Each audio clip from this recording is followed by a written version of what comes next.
오늘도 마음의 결을 함께 살펴보는 시간이에요. 우리가 살아가는 세상은 늘 변화하고 있죠. 그런데 달려도 제자리인 듯한 기분 혹시 느껴보신 적 있으신가요? 열심히 노력하는데 왜 제자리 걸음 같을까요? 바로 그 이야기를 오늘 나눠보려고 합니다. 이름도 독특해요. 붉은 여왕 가설이에요. 또는 붉은 여왕의 효과라고도 부릅니다. 진화학에서 출발했지만 심리학에서는 무한 경쟁 속에서 사람들의 불안, 자기 개발에 대한 압박, 사회적 비교에 대한 설명을 할 때 주로 쓰이는데요. 심리학과 진화론 그리고 인간관계까지 연결되는 그런 개념이에요. 제자리에 있으려면 끊임없이 달려야 한다는 원리를 담고 있어요. 붉은 여왕 가설의 역사적 배경을 살펴볼게요. 진화학에서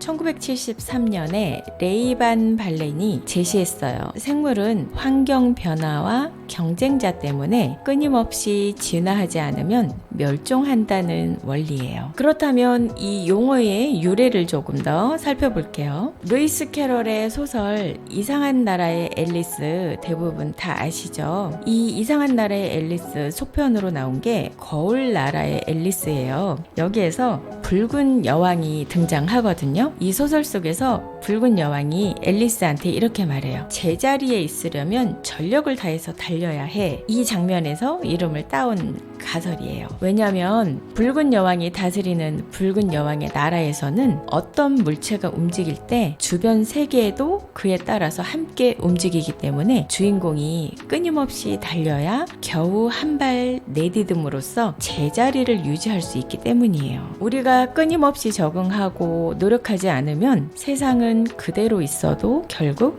뒤처지게 된다는 그런 말이죠. 붉은 여왕 가설은 진화생물학에서 시작됐지만 심리학과 사회학에서 자주 인용이 돼요. 경쟁 환경에서 뒤처지지 않으려면 현재 위치를 유지하기 위해서라도 지속적인 변화와 성장이 필요하다라는 이론이죠.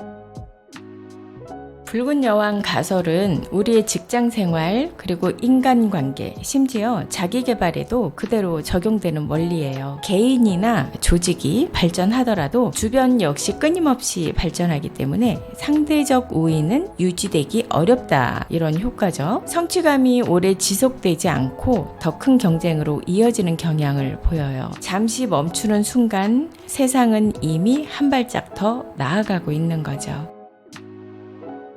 그래서 경쟁 환경에서 불가피한 노력이 있고요. 끊임없는 자기 개발이 필요하죠. 이건 기업 간의 기술 경쟁, AI나 IT 분야에서도 특히 많이 발견이 되고요. 개인의 경력 관리에서도 마찬가지로 적용이 되고 있어요. 그리고 인간관계에서의 노력을 유지하는 것에서도 이 원리는 적용이 되고 있어요. 그래서 멈추면 뒤처진다. 붉은 여왕 가설은 우리에게 계속 달려야만 현재를 유지할 수 있다. 이렇게 말하고 있는 거예요. 붉은 여왕 가설의 핵심어는요. 무한 경쟁, 비교, 생존, 진화, 번아웃, 사회적 비교, 헤도닉 트레드밀이 있어요. 심리학 연구에서 이 배경들을 조금 더 살펴볼게요. 사회적 비교 이론이 있어요. 1954년에 나왔거든요. 사람은 끊임없이 타인과 비교하여 자기 위치를 평가한다. 그리고 헤도닉 트레드밀은 1971년에 나온 심리학 연구예요. 행복은 일정 수준으로 되돌아오며 끊임없는 성취도 오래 만족을 주지 못한다. 그리고 직무 스트레스 연구는요. 경쟁적인 직장에서 번아웃이 증가되고 이와 관련한 연결들이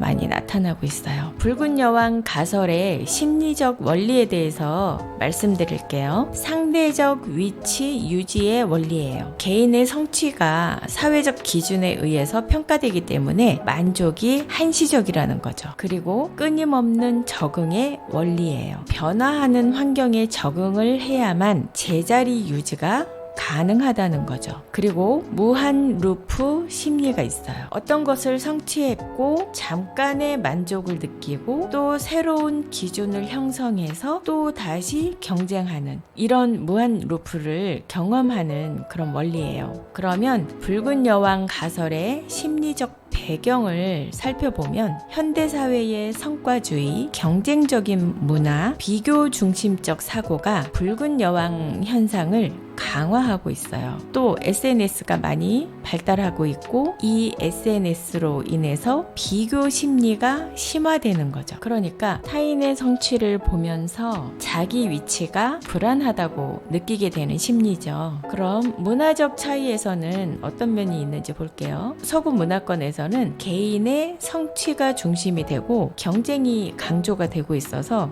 붉은 여왕 효과가 심화될 수 있어요. 동양 문화에서는 집단의 조화를 우선시하고 관계 중심이기 때문에 경쟁보다는 비교라든가 체면 중심의 압박으로 나타나겠죠. 그러나 현대 글로벌 문화에서는 SNS라든가 자본주의의 경쟁 구조로 인해서 거의 모든 문화권에서 강화되고 있는 추세예요. 붉은 여왕 가설에도 함정이 있어요. 끝없는 경쟁에 지쳐버릴 수 있다는 점이죠. 균형을 찾아가는 지혜가 필요하겠습니다. 그러면 붉은 여왕 가설의 장점을 좀 살펴볼게요. 동기부여가 되고요. 자기 발전을 강조할 수 있어요. 그리고 개인이나 조직이 계속 발전하고 변화에 유연하게 적용할 수 있어요. 도전 정신을 기를 수 있고 자기 성장 그리고 혁신을 더욱더 촉진할 수 있죠. 반면에 단점이나 한계점도 있는데요. 번아웃이 올 수 있는 위험이 있다는 거예요. 무한 경쟁의 함정에 빠질 수도 있고요. 성취감이 오래가지 않겠죠. 만족의 결핍을 느낄 수도 있어요. 그리고 스트레스가 쌓이고 자존감이 저하될 수 있어요. 또 영원한 승리는 없다라는 것 때문에 무력감이나 허무감을 느낄 수도 있어요. 계속 달려야 한다는 건 동기부여가 되지만 동시에 지칠 수도 있겠죠. 그래서 중요한 건 방향 있는 달리기예요. 붉은 여왕 가설은 진화의 끊임없는 경쟁 원리이자 현대사회에서 비교와 경쟁 속에 살아가는 인간 심리를 잘 설명해주고 있어요. 우리는 뛰어야 제자리를 지킬 수 있지만 그 과정에서 내가 왜 뛰는가? 라는 질문을 던지면 자기만의 기준을 세울 때 비로소 건강한 삶의 균형을 찾을 수 있을 거예요. 결국 붉은 여왕 가설은 인간 사회와 개인의 삶에 두 가지 질문을 던져주고 있어요. 나는 지금 멈추지 않고 있는가? 그리고 더 본질적으로 나는 올바른 방향으로 달리고 있는가? 이 두 가지겠죠. 붉은 여왕 가설은 우리에게 멈추지 말라고 속삭이고 있어요. 하지만 더 중요한 건 어디를 향해서 달려가고 있는지 스스로 묻는 일이 중요하지 않을까요? 중요한 건 속도가 아니라 방향입니다. 감사합니다.